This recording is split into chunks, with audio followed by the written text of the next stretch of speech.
بسم اللہ الرحمن الرحیم۔ السلام علیکم میرے پیارے بچوں، کیسے ہیں آپ سب؟ ٹھیک ہیں؟ ہمارا مطالعہ پاکستان کا جو کل کا ٹاپک تھا وہ تھا جغرافیہ پاکستان۔ تو جغرافیہ پاکستان میں بچے میں نے آپ کو بتایا تھا کہ جغرافیہ ہوتا کیا ہے، بیسیکلی پاکستان کا نقشہ کیا ہے، پاکستان میں کتنے پہاڑی علاقے، کتنے میدانی علاقے، کتنے صحرا ہیں، ریگستان کیا ہے، پاکستان کتنا پانی پر مشتمل ہے، کتنا خشکی پر مشتمل ہے، اس میں کتنی آبادی ہے، کتنا رقبہ ہے، وہ تمام چیزیں ہم نے اس میں کور کی تھی۔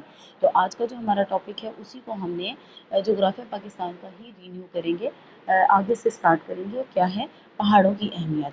پیج نمبر 67 اوپن کر لیجیے آپ، کل ہم نے 66 تک پڑھا تھا، آج ہم 67 پیج اوپن کریں گے۔ پہاڑوں کی اہمیت۔ پہاڑ ہماری زندگی میں بہت اہمیت کے حامل ہیں۔ ہم ناردرن ایریاز میں جاتے ہیں، ہمیں بڑے خوبصورت لگتے ہیں، برف باری ہوتی ہے، گرینری ہوتی ہے، بہت زیادہ خوبصورتی کا مظاہرہ وہ پیش کرتے ہیں، یا خوبصورتی کو وہ پیش کرتے ہیں ہمارے ملک میں، یا ایک اللہ تعالیٰ کی قدرت کے ہونے کو۔ پہاڑوں کی اہمیت۔ پاکستان کے شمال مغرب اور مغرب میں دنیا کے بلند ترین پہاڑ واقع ہیں۔ ان کا وجود ملک کے لیے بہت اہمیت رکھتا ہے۔ ان پہاڑوں کی بدولت ہمارا ملک وسطی ایشیا سے آنے والی سائبیریا کی شدید برفانی ہواؤں سے محفوظ رہتا ہے۔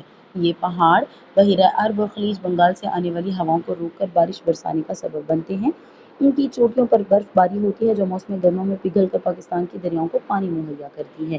یعنی کہ پانی کا ایک اہم ذریعہ یہاں سے بھی ہمیں حاصل ہوتا ہے، ایک اہم ذخیرہ جو ہے۔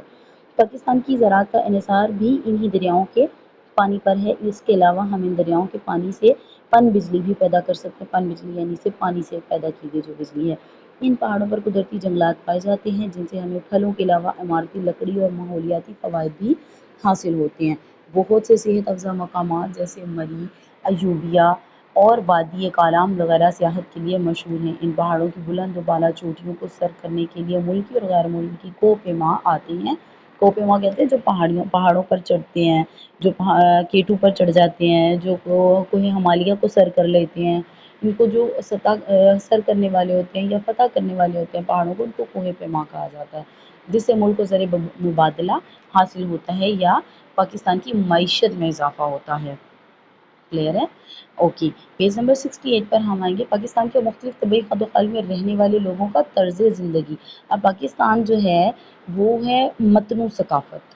متنوع ثقافت ہوتی ہے کہ جس میں بہت ساری ثقافتیں ہوں۔ متنوع کا مطلب ہوتا ہے مختلف یا زیادہ ساری۔ تو یہاں پر پاکستان جو ہے یہ ہمارا متنوع ثقافت رکھنے والا کنٹری ہے یا ملک ہے۔ اس میں بہت سارے کلچر پائے جاتے ہیں۔ ہمارے 4 صوبے ہیں یا 5 صوبے ہیں، اور ہر صوبے میں الگ کھانے ہیں، الگ لباس ہے، الگ تہوار ہیں، الگ رسم و رواج ہیں، سارا کچھ۔ پاکستان کے مختلف طبعی خد و خال میں رہنے والے لوگوں کے موسمی حالات، معیشت، قدرتی نباتات، نکاسی، آب کے نظام، طرز زندگی اور ثقافتیں طبعی خد و خال سے متاثر ہوتی ہیں۔ لوگوں کی طرز زندگی طبعی خد و خال کے لحاظ سے مختلف ہے۔ میدانی علاقوں میں رہنے والے لوگ بنیادی طور پر زرخیز زمین کی وجہ سے پرائمری سرگرمیوں یعنی کہ ابتدائی سرگرمیوں یعنی زراعت پر توجہ مرکوز کرتے ہیں۔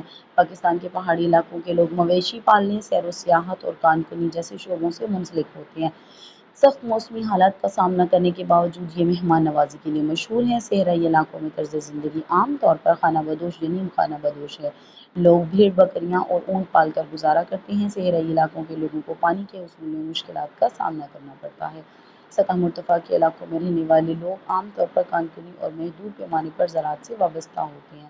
علاوہ یعنی کہ اس کے علاوہ مختلف طبعی خد و خال میں رہنے والے لوگ موسموں اور ثقافتوں کے لحاظ سے خوراک، لباس، رہن سہن اور طرز زندگی اپناتے ہیں۔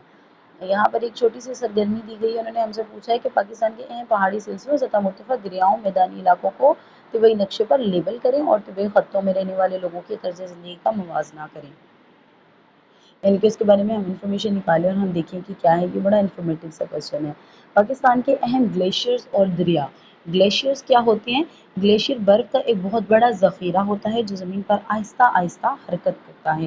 یہ برف پہاڑوں یا بلند علاقوں میں کئی سالوں میں جمع ہوتی ہے اور پھر اپنے وزن یا کشش ثقل کی وجہ سے، کشش ثقل یعنی کہ زمین کی جو کشش ثقل ہے، جو ہمیں جو گریوٹی ہے ہماری، اس کی وجہ سے نیچے کی طرف سرکتی ہے۔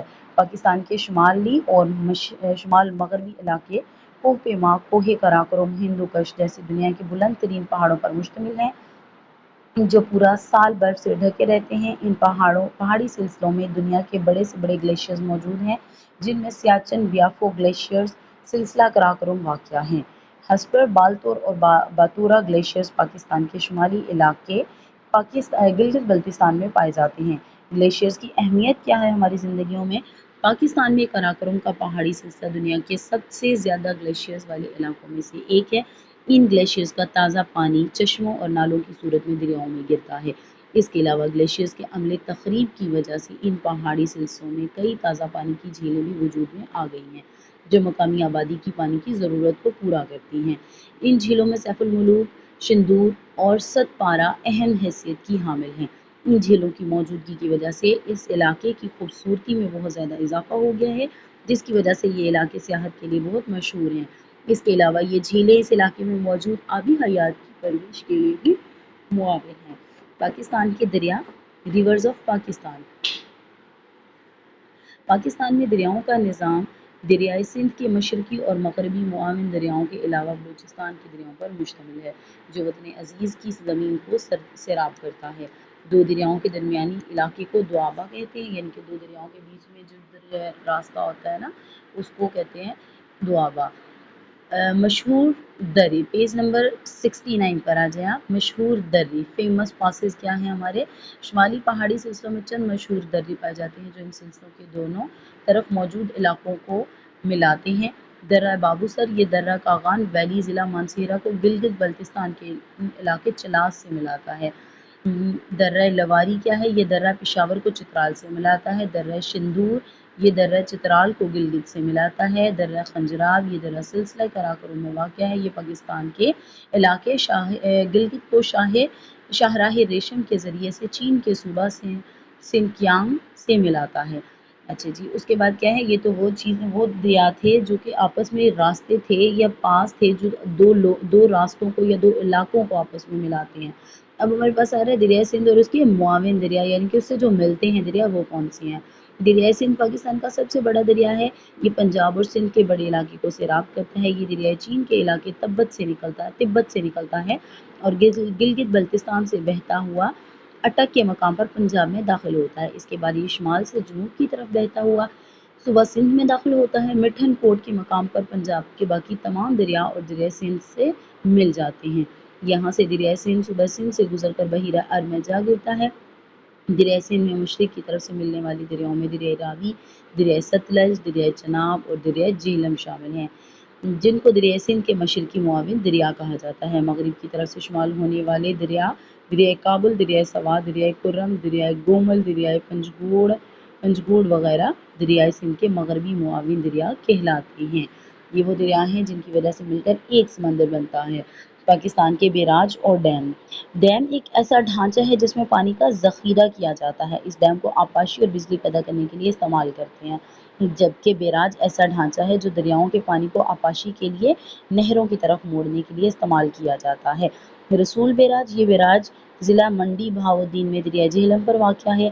تریمو بیراج، یہ بیراج دریائے چناب پر واقع ہے۔ جناح بیراج دریائے سندھ پر واقع ہے۔ سکھر بیراج پاکستان کے صوبہ سندھ میں سکھر شہر کے قریب دریائے سندھ پر واقع ایک بیراج ہے۔ تونسا بیراج دریائے سندھ پر تونسا کے مقام پر واقع ہے۔ تونسا شریف کا نام سنا ہوا نا، یہ وہاں پر واقع ہے۔ چشمہ بیراج، یہ ضلع میاں والی کا شہر ہے چشمہ، وہاں پر یہ واقع ہے۔ گڈو بیراج، یہ سندھ میں کشمور کے قریب دریائے سندھ پر واقع ہے۔ پاکستان کے اہم ڈیم کیا ہیں؟ تربیلا ڈیم ہے سب سے پہلے۔ تربیلا ڈیم میں آتا ہے، یہ پاکستان کا سب سے بڑا ڈیم ہے۔